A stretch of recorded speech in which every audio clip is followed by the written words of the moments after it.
Shields up, Iron Breakers. Rurikhan here coming at you with another video, and today we're going to be talking about Monster Hunter Generations Ultimate, because I feel like there's going to be a lot of people that have played Monster Hunter World and you guys are like, oh man, it's kind of like a new Monster Hunter game coming out, Generations Ultimate, gonna get into it, gonna have some fun.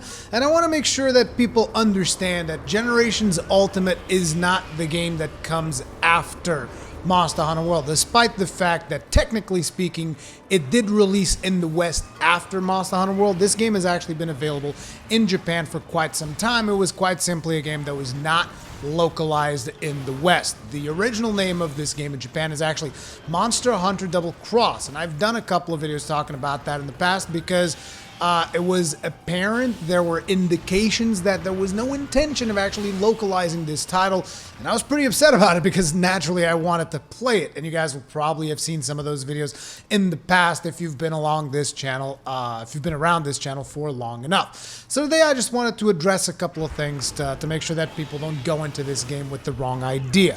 This game did come before Monster Hunter World. This game is very different from Monster Hunter World in a lot of things. However, the core gameplay loop is exactly the same. What is the gameplay loop of a Monster Hunter game? Well, you go out, you hunt a big monster, you carve its bits, and you craft armor and weapons, and then you go out and you hunt an even bigger monster, and so on and so forth, and repeat, repeat, repeat. That's pretty much the never-ending gameplay loop of the Monster Hunter genre. And I know that some people have said, oh, but I only played World for like 300 hours, which I find to be like such a ridiculous statement when someone comes at me like, you know what, this Monster Hunter game is not that good. I only played it for 300 hours. And I'm just like, what? For starters, me personally, I've put over 1,000 hours into Monster Hunter World, and the main reason why I've played Monster Hunter World more than any other Monster Hunter game that came before it is because most of the other Monster Hunter games were on portable consoles, which is okay, but ultimately I can't play the 3DS for very long, and especially if I'm home, I don't never feel like pulling out 3DS. You know, 3DS to me is a console that I play on the go. I very rarely, if ever, will pick up my 3DS to play in my house because, like, you know, I want to play big console, big screen. So that's why the Switch version is so interesting of Generations Ultimate, because it is a version that is not only portable, but you can also have it with you on your house and play on a big screen, which to me makes a big difference. I like that. I like that a lot. But like I was saying, I'm going to be talking about some of the major differences. I can't tell you guys every little detail because there's just too much to cover. Like, for instance, one of the very first things that a lot of people are going to tell you about this game, those of us who have played Generations, and those of us that have imported Double Cross even, is that you need to understand. So there's like 14 weapons in Monster Hunter, right? You've seen those 14 weapons in Monster Hunter World. Well, in Monster Hunter Generations Ultimate, you will be able to play each of those 14 weapons in 6 different ways because you have styles. And styles, and this is like one of the biggest defining characteristics of Generations, in my opinion, is this styles thing. Now, styles are going to change your play style. So say, for instance, you want to play Guild style, that's going to be the closest that you will get to using that weapon in a similar way that you've used it in Monster Hunter World. But then you got the Striker style. Striker style is going to simplify the combos, and it is going to give you additional Hunter arts. And you guys are like, what are Hunter arts? Hunter arts are like special attacks that you can do after you've hit the monster a couple of times and you've built up your special gauge meter, right?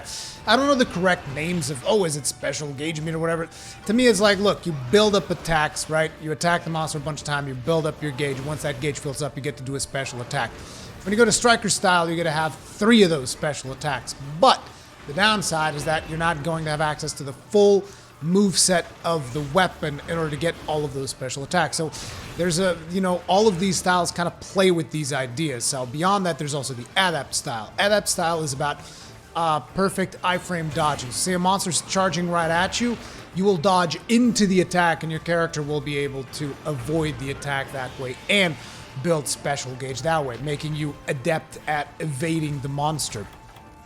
Then you get Valor style. Valor style kind of limits your moveset a little bit when you're starting out, but it gives you access to this very special thing, which is when you're sheathing your weapon, there's a special animation. And you can use that as a way to prevent damage as well. So say a monster is attacking you, you can initiate the sheathing weapon animation and your character will dodge out of the way, which is what I'm playing in this particular video, by the way. I'm playing Valor style hammer. And then Valor, as you fill up that Valor gauge, then you actually get like a faster type of moveset and a different type of moveset that you get with the other different styles. Then there's the aerial style that allows you to jump on top of monsters and just do aerial combos. Not really combos per se, but basically it allows you to have access to airtime with any weapon instead of just having it with, say, the insect clay, for instance, right? Then there's the alchemy style, which, to be honest, I don't know that much about. It's basically you chuck a barrel and it gives buffs to your party. And then when it comes to hunter arts, you really have some flashy, some people would even say anime stuff that you can really do with special animations and stuff. So like the special art that I'm using in this video is the spinning bludgeon, which is actually a move that you kind of have access to in Monster Hunter World, which is like your third charge, and then release while moving. A character starts spinning around, and then you can finish with a golf swing. This one's just a flashier version of that, but there's other ones. There's a bunch of different special attacks that you'll be able to perform with all of these different weapons and all of these different styles. There's a ridiculous amount of variety in playstyle that you have in this game. And then another interesting thing is that even though the game is not going to visually compete with Monster Hunter World, because Monster Hunter World is it is the most beautiful Monster Hunter we've seen to date, but at the same time, it is going to have a lot more content. As a matter of fact, to give you guys an idea, on the save file that you guys are watching, this is a save file that I've played for about 130 something hours on the 3DS, and I'm just now starting high rank, okay? Put that into context. I haven't even gotten to G rank yet, which is something that this game adds on top of that. So I've barely even scratched the surface of this game, which is insane to me. And you guys are like, so Rurikhan, why didn't you play more Generations back in the day? It's like, it's the 3DS, man. I cannot play 3DS for long. However, now that I have it on the Switch, I plan on playing a whole lot more of this. But a lot of you guys have been asking me, Rurikhan, you gonna do guides for Generations Ultimate? And it's like, I'll do guides and I'll do the same tips videos that I did for Monster Hunter World when I feel a little bit more comfortable with the weapons, and if at that time that is still relevant. Because, you know, if I'm just making guide videos, because, I mean, you know, most YouTubers that have been covering Monster Hunter Double Cross, there's already tons of guides out there. As a matter of fact, I would advise you guys to check out Gaijin Hunter. He's got some really cool guides that you guys might want to check out when it comes to weapons, stuff like that.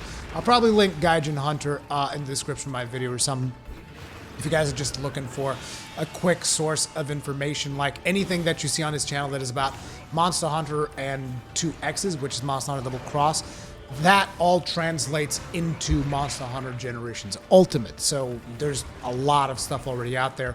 I will see what happens as I play more of the game. I'm definitely going to be live streaming it because it's a lot of fun to me.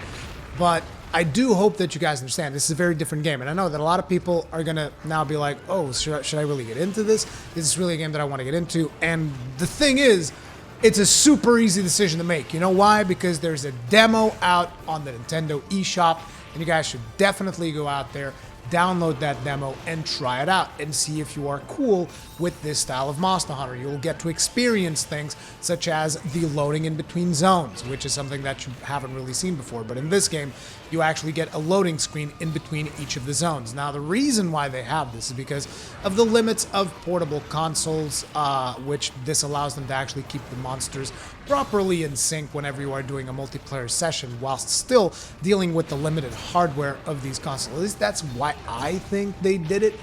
But that's neither here nor there. That's just the way that the game is made. Some of you guys might be okay with it. Some of you guys might not be okay with it. Then there's also the animation locking, which is whenever you are drinking a potion, whenever you are eating something like eating some rations or something to keep yourself topped up on stamina. Whenever you are performing like an action like that, your character is going to be locked in place for a certain amount of time. You cannot move. This whole thing about drinking potions and running around like you do in Monster Hunter World, not on this one. So those are a couple things. Then there's also the fact that whether you are a gunner or a blade master, that is a big difference in this game. And you guys are like, well, what is a gunner? What's a blade master? Gunner you're someone who is either using a bow gun, whether that is heavy, light, or whatever variation you have on here,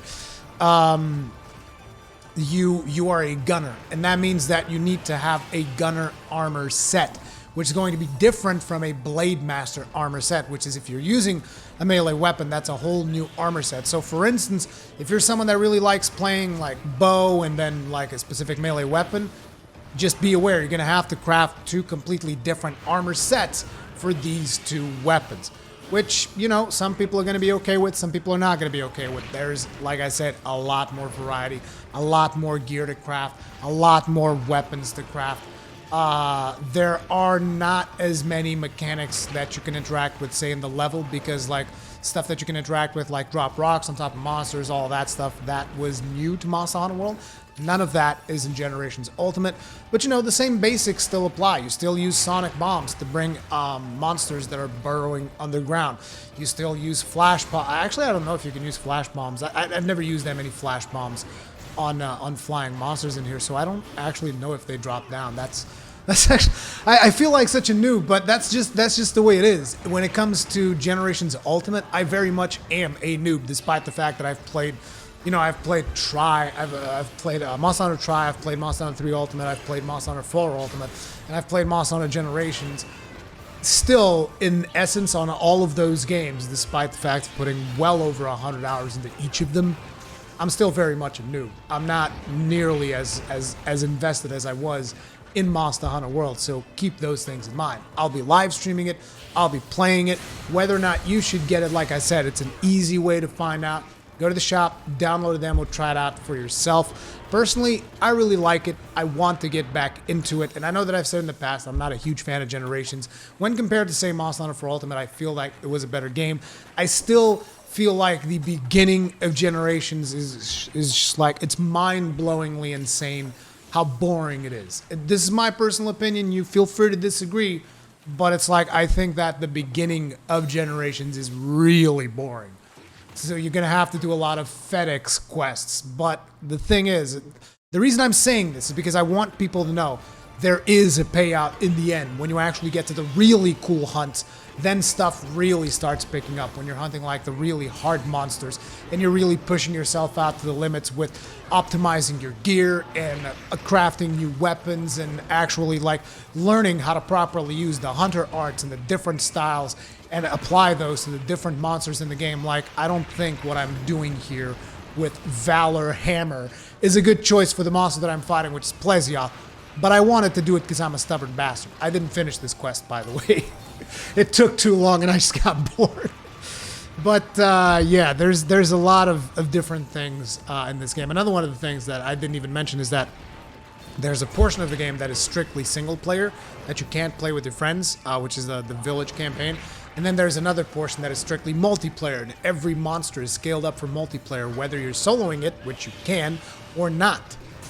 So it's like, you got to keep all of these things in mind when you're going into this game. It is very, very different. But like I said, the core gameplay is still the same. It's still the same Monster Hunter. Hunt, craft, repeat. Hunt, craft, repeat. And that is a gameplay loop that if you liked it in Monster Hunter World, chances are you'll like it here as well. But there is a bigger period to adapt yourself. And it is not as easy to understand how everything works. Like, you know how in Monster Hunter World you get like the skills all laid out and they tell you, oh, this thing gives this amount of points into this skill. In this game it works differently. Whenever you see like a piece of armor that gives you a certain amount of points to a skill, you need to raise that skill up all the way to 10 to get any effect. So say for instance you have +9 to KO, doesn't do anything. +10 to KO gives you Knockout King, which increases your chance to stun monsters, which is probably what you want. So keep those things in mind. So you'll have to look all of this stuff up as to how it works. And certain skills you'll be able to take them above 10, others you won't.